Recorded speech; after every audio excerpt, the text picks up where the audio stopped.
അല്ലേ ഒരു സൂത്രം കാണിച്ചു തരാം. സൈക്കിള് നമ്മളൊക്കെ പണ്ട് കാലത്ത് സൈക്കിള് ചവിട്ടുന്നതെന്ന് ഓർമ്മയിലൊന്ന് ഓർത്ത് നോക്കിക്കേ. ഞാനൊക്കെ സൈക്കിള് ചവിട്ടി പഠിക്കുന്നത് എൻ്റെ ആങ്ങളയ്ക്ക് അന്ന് സൈക്കിള് 2 രൂപയ്ക്ക് എടുക്കില്ലേ നമ്മൾ വാടകയ്ക്ക്. അങ്ങനെ ഒരു സൈക്കിള് വാടകയ്ക്ക് എടുത്ത് ഞാനും എൻ്റെ സഹോദരനും കൂടെ സൈക്കിളിൽ കയറി യാത്ര ചെയ്ത ഒരു സമയമുണ്ടായിരുന്നു.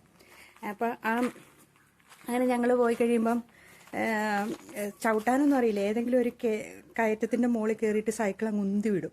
എന്നിട്ട് അതിൻ്റെ മുകളിൽ ആങ്ങളെ കയറിയിരിക്കും. അപ്പം കുറേ നേരം കറങ്ങി കറങ്ങി താഴെ ചെല്ലുമ്പോഴത്തേനും നിൽക്കും.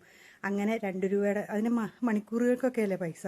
അങ്ങനെ പൈസ കൊടുത്ത് സൈക്കിൾ എടുക്കാനുള്ള വരുമാനമൊന്നും നമുക്ക് അങ്ങനെ ഇല്ലല്ലോ.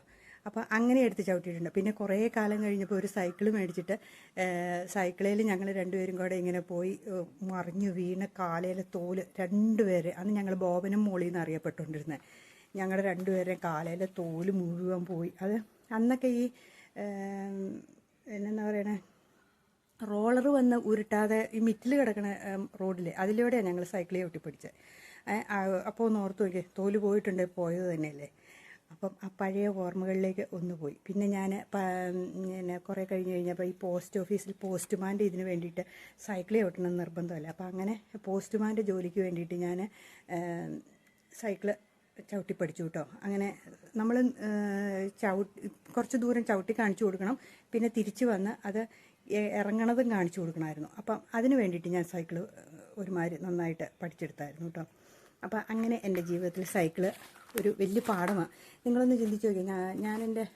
ഞാനും ഞങ്ങളിങ്ങനെ 2 രൂപയ്ക്ക് സൈക്കിൾ എടുത്തിട്ട് ഞങ്ങളിങ്ങനെ ചടപടാതെ പഠിക്കും. എന്നാന്ന് വെച്ചിട്ടുണ്ടെങ്കിൽ വൈകുന്നേരം ആകുമ്പോഴത്തേന് സൈക്കിൾ കൊണ്ട് തിരിച്ചു കൊടുക്കണമല്ലോ. അപ്പോൾ അതിന് വേണ്ടിയിട്ട് പെട്ടെന്ന് സൈക്കിൾ പഠിക്കുന്ന ഒരു സമയവും ഒക്കെ ഞങ്ങളുടെ നല്ല ഒരു ഓർമ്മകളായിട്ട് ഇപ്പോഴും കിടക്കുന്നു. അപ്പോൾ ഇത് ചൂടാല്ലേ. അപ്പം ഞാൻ എൻ്റെ വീട്ടിലൊരു സൈക്കിൾ ഇരിപ്പുണ്ട്, ഒരു പഴയ സൈക്കിൾ. അപ്പം ഞാൻ നിങ്ങളെ കാണിച്ചു തരാം. ഇത് മോൻ്റെ സൈക്കിളാണേ. ഇത് പോയി ഇപ്പോൾ ഉപയോഗിക്കുന്നില്ല, ടയറൊക്കെ പോയി കിടക്കുക. എങ്കിലും ഇത് നന്നാക്കി എടുത്ത് ഇത് ഞാൻ പതുക്കെ ഉരുട്ടിക്കൊണ്ട് കിടന്നതാണേ. ഞാൻ ചവിട്ടി തുടങ്ങിയായിരുന്നു. അപ്പോഴത്തേനും ആണ്ടേ അതിൻ്റെ ടയറിൻ്റെ കാറ്റും പോയി പഞ്ചറുമായിട്ട് ഇതേണ്ടേ ഇരിക്കുന്നു. ഇനിയിപ്പോൾ അത് നന്നാക്കി എടുക്കണം. അപ്പോൾ പൊടിയൊക്കെ പിടിച്ചു. ഇപ്പോൾ പിള്ളേരൊക്കെ വലുതായി ഇപ്പോൾ സ്കൂട്ടറിൽ നടക്കാൻ തുടങ്ങി. പിന്നെ സൈക്കിളിൻ്റെ ഉപയോഗമില്ലല്ലോ. സൈക്കിളിൻ്റെ നല്ല ഓർമ്മകളിലേക്ക് നമ്മളൊന്നും ഒരു നിമിഷം പോയില്ലേ. കുട്ടിക്കാലത്തെക്കുറിച്ച് ഓർത്ത് എന്ത് കഷ്ടപ്പെട്ടാലേ രാത്രിയിൽ ഉറങ്ങില്ല. നേരം വെളുത്തെണീറ്റിട്ട് സൈക്കിൾ ചവിട്ടണം എന്നൊരു ചിന്ത മാത്രമേ ഉള്ളൂ. രാത്രി മുഴുവൻ ആലോചിക്കും ഇതെങ്ങനെയാണ് ഒന്ന് ചവിട്ടണേന്ന്.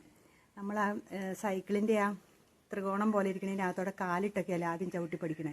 പിന്നെ സീറ്റിന് താഴെയുള്ള ഒരു കമ്പിയുണ്ട്, ആ കമ്പിയൊക്കെ അവച്ചിരുന്നിട്ട് ചവിട്ടാൻ പഠിക്കും ഇല്ലേ. അങ്ങനെയൊക്കെ എന്ത് കഷ്ടപ്പെട്ടാലേ പഠിക്കണേ. പിന്നെ ആരെങ്കിലും പിടിച്ച് കൊണ്ടുപോയി കുറേ ദൂരം ചെല്ലുമ്പോൾ അത് ഞങ്ങൾ 2 പേരും അങ്ങോട്ടും ഇങ്ങോട്ടും ആയിരുന്നു പിടിക്കണേ. എപ്പോഴും മറിഞ്ഞാടും. കാരണം എനിക്ക് അതിനുള്ള ആരോഗ്യമില്ലല്ലോ ഇങ്ങനെ പിടിച്ചു നിർത്താൻ. നമ്മൾ കുഞ്ഞല്ലേ. അപ്പം നമ്മൾ പിന്നെ മറ്റുള്ളവരൊക്കെ സൈക്കിൾ കെട്ടണ കാണുമ്പോൾ ഇങ്ങനെ നോക്കിക്കൊണ്ടിരിക്കും. എൻ്റെ ദൈവമേ മതി. പണ്ടൊക്കെ കുഞ്ഞ് സൈക്കിൾ മേടിച്ചു കൊടുക്കില്ലേ പിള്ളേർക്ക്. ഇപ്പോഴത്തെ പിള്ളേർക്കൊക്കെ എല്ലാവർക്കും തന്നെ മേടിച്ചു. പണ്ട് അങ്ങനെയൊക്കെ മേടിക്കണ വലിയ അത്ഭുത സാധനമല്ലായിരുന്നു. ഒന്ന് ഓർത്ത് നോക്കി, കുഞ്ഞ് 3 വീലുള്ള സൈക്കിളുമൊക്കെ. നമ്മുടെയൊക്കെ ജീവിതം ഒന്ന് ഓർത്ത് നോക്കി, കുഞ്ഞിലേ ഉള്ളത്. ശരിക്കും പറഞ്ഞ ഒരു തമാശകളല്ലേ. എന്തെല്ലാം തമാശകൾ ജീവിതത്തിൽ കാണിച്ചിട്ടുണ്ട് അല്ലേ. സൈക്കിൾ കിട്ടാനൊക്കെ പോണേ എന്ത് ദൂരം വരെ പോകുമായിരുന്നു. ഒന്ന് റോഡൊക്കെ ഉണ്ടോ, റോഡൊക്കെ ഈ മിറ്റിലിട്ടിട്ട് ഇങ്ങനെ പൊങ്ങി ഉണ്ടക്കല്ല് കിടക്കണ മിറ്റിലിന് ഇടയ്ക്കോടെ സൈക്കിൾ കിട്ടണേ. അതായത് ആൾക്കാർ നടക്കാനൊരു സൈഡ് കാണും ഇല്ലേ. ചിന്തിച്ച് നോക്കിയേ, ആ സൈഡിൽ കൂടെയല്ലേ നമ്മൾ സൈക്കിൾ വെട്ടിക്കൊണ്ട് പോകുന്നതൊക്കെ. അതൊക്കെ വരെ നല്ല ഓർമ്മകൾ ഇല്ലേ. എല്ലാവർക്കും ഇങ്ങനെയൊക്കെ ചെറിയ നല്ല നല്ല ഓർമ്മകളൊക്കെ ഉണ്ടായിരിക്കും ഇല്ലേ. സൂര്യൻ മിറ്റത്തുദിക്കണ പോലെ ഇരിക്കണം കേട്ടോ. എന്നെ ചൂടാണെന്നറിയാമോ. അയ്യോ സഹിക്കാൻ പറ്റണില്ല. ഞാനപ്പം ഇങ്ങനെ ഒരു വീഡിയോ ഇട്ടുവെന്നേ ഉള്ളൂ കേട്ടോ. അപ്പോൾ രസമാണെന്നൊന്ന് ചിന്തിച്ച് നോക്കിയേ. എല്ലാവരുടെയും ജീവിതത്തിൽ ഇങ്ങനെയൊക്കെയുള്ള 2 രൂപയുടെ സൈക്കിൾ എടുക്കുന്നതും പഴയ ഓർമ്മകളും ഒക്കെ ഒന്ന് വന്ന് കാണും ഇല്ലേ. ശരിയല്ലേ. അപ്പോൾ ശരി, ഓക്കെ, ബൈ.